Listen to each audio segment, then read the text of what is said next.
ക്രിസ്തുവിൽ പ്രിയരെ, ഇന്നത്തെ വിചിന്തന വിഷയം വിശുദ്ധ യോഹന്നാൻ്റെ സുവിശേഷം 10-ാം അധ്യായം 11 മുതൽ 18 വരെയുള്ള നല്ല ഇടയനെക്കുറിച്ചുള്ള ചിന്തകളാണ്. ഇന്ന് ദൈവവിളി ഞായറായും ആഗോളസഭ ആഘോഷിക്കുന്നു. നമ്മുടെ ഇടവകകളിൽ നിന്നും ധാരാളം നല്ല ദൈവവിളികൾ ഉണ്ടാകുവാൻ വേണ്ടിയും നമുക്ക് പ്രാർത്ഥിക്കാം. സഭാപിതാവായ വിശുദ്ധ ക്രിസ്തോസ്തവം പറയുന്നത് പോലെ വിശുദ്ധ യോഹന്നാൻ്റെ സുവിശേഷത്തിൽ യേശു ഒരേ സമയം ഇടയനും ആടും വാതിലുമാണ്. പിതാവിൻ്റെ സന്നിധിയിലേക്ക് നയിക്കുന്ന വഴി എന്ന നിലയിൽ യേശു വാതിലാണ്. നമ്മെ കാത്തു പരിപാലിക്കുന്നവൻ എന്ന നിലയിൽ അവിടുന്ന് നല്ല ഇടയനാണ്. നമ്മുടെ പാപം ചുമലിൽ പേറുന്നവൻ എന്ന നിലയിൽ അവിടുന്ന് കുഞ്ഞാടാണ്. ജന്മം കൊണ്ട് തച്ചനും അണികളിലധികവും മീൻപിടുത്തക്കാരുമായിരുന്നിട്ടും യേശു തന്നെ വിശേഷിപ്പിക്കുവാൻ തിരഞ്ഞെടുത്ത അഭിസംബോധന ഇടയൻ എന്നതാണ്. ഇടയനും ആടുകളും തമ്മിലുള്ള ആത്മബന്ധത്തിൻ്റെ രൂപകത്തിലൂടെ സഭയാകുന്ന ആലയുടെ തനിമയും ശ്രേഷ്ഠതയും ക്രിസ്തു വ്യക്തമാക്കുന്നു. ഇടയനും ആടുകളും എന്ന പ്രതീകം പഴയ നിയമത്തിൽ ധാരാളം ഉപയോഗിച്ചിട്ടുണ്ട്. ആടുമേയ്ക്കൽ ഇസ്രായേൽ ജനത്തിൻ്റെ ഒരു പാരമ്പര്യ തൊഴിലായിരുന്നു.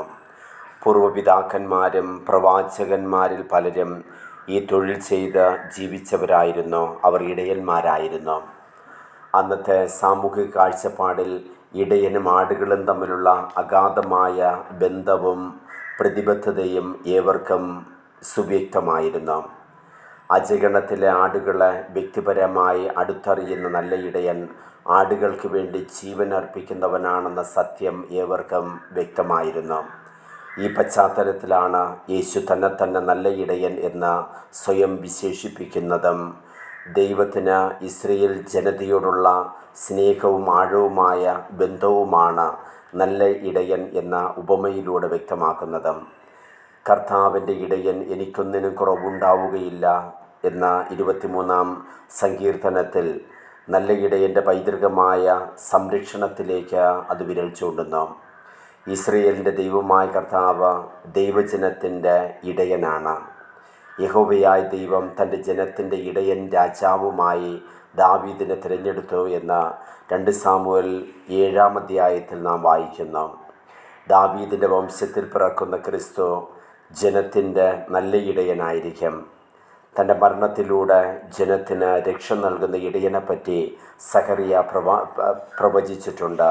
സഖറിയായുടെ പുസ്തകം 12-ാം അധ്യായം. ദൈവജനത്തെ സംരക്ഷിക്കാതെ അവരെ നശിപ്പിക്കുന്ന ദുഷ്ടരായ ഇടയന്മാരെ കർത്താവ് ശിക്ഷാവിധി പ്രഖ്യാപിക്കുന്നതായി ജെറമ്യാ പ്രവാചകന്റെ പുസ്തകം 23-ാം അധ്യായത്തിൽ നാം വായിക്കുന്നു.